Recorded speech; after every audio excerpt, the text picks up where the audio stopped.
I just want to say that I have nothing against crippled children. And I would like to say that some of my very best friends are crippled children. I'd like to say it, but it wouldn't be true. I've seen crippled children on TV, but as far as I know, I've never seen a crippled child in my whole life. And I got to thinking about that the other day, that as long as I can remember, they always put crippled children on TV. But I didn't grow up with any crippled children, and I don't recall meeting any crippled children in later life. And I've been around a few years now, and I've moved around a bit. And there was a stretch where I moved 22 times in 13 years. But in that 13-year period, I never once moved next door to a crippled child. I didn't move across the street from a crippled child. I didn't move down the street from a crippled child. As far as I know, I never moved around the block from a crippled child. I don't remember ever seeing a crippled child. And it got to get me thinking, because the same 13-year period, I don't remember any crippled children moving next door to me. And I don't remember any crippled children moving across the street or down the street or around the block. And what I realize is that they could have been there, but I don't think our memories are designed to remember crippled children. No. I think crippled children are kind of like dreams that we.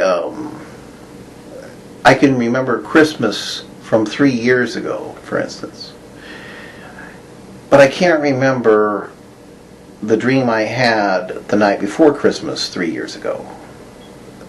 Our brains store dream memories different than they store wakeful memories. They just do. And I wonder if there's something like that with crippled children, that we could be surrounded by crippled children, but we just don't notice them, you know? Because I noticed that, like, there was a Labrador retriever across the street. I noticed that, you know, because I like Labrador retrievers. I do. And I like beagles, because they're hunting dogs, and border collies. I like watching them work, like watching them,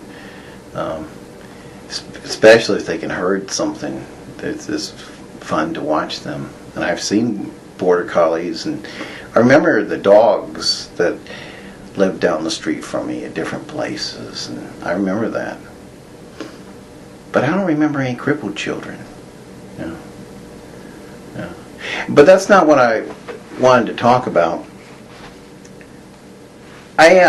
There's one thing, one tradition that always confuses me. I don't understand why people do some of the things they do. And understand, I like football, I like watching football, I like betting on football. It makes it all the more watchable, you know. It's like a little bit of wine at the family reunion just makes it a whole lot more tolerable, you know what I mean? Mm-hmm. And I think that football players, by and large, are really good people. I do. I think they're gregarious and outgoing, and they're focused on winning, and they have all the values that good Americans should aspire to. And I have nothing against football players, but there's this one organization that holds charity games for crippled children. They have charity football to raise money for crippled children. And usually it's like the high school all-stars from one state battling with the high school all-stars of another state and to benefit crippled children, that sort of thing.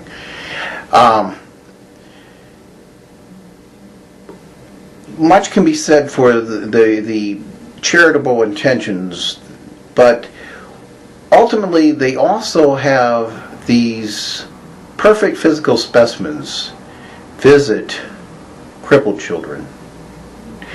And that never made much sense to me. To me, that's always like they're rubbing it in, you know. They didn't take like the, like this. They don't take the Bill Gates of the world and bring them to a unit of crippled children and say, "See there, you could still be." Even if you could walk around, you'd still be a scrawny guy who gets all bloated in his middle years. See, you know, but they don't do that. They bring like the physical bodies that these kids are never going to have, and they display them to these poor kids. And then, what else do they do? Well, then the football players autograph footballs and give them to the children. And again, that seems almost like it's putting a punctuation, little more definition to the situation than perhaps we wanted to give to the situation, because what are the kids going to do with the footballs? Are they going to have some sort of game between the kids who are just crippled versus the kids who have chemotherapy? Is that the idea? Or is there going to be some? No, there's nothing like that. They're not going to play football. So why would you give them an autographed football? It doesn't. Wouldn't it be better to have? I don't know, Stephen Hawking come in and give them maybe a voice emulator, or maybe give them a wheelchair, or give them maybe one of those cushions that he uses to prop himself up in his wheelchair, something like that, and he could autograph that. And I think maybe then the kids would be a little more understanding of they'd be a little more appreciative, because they could aspire to be like Stephen Hawking.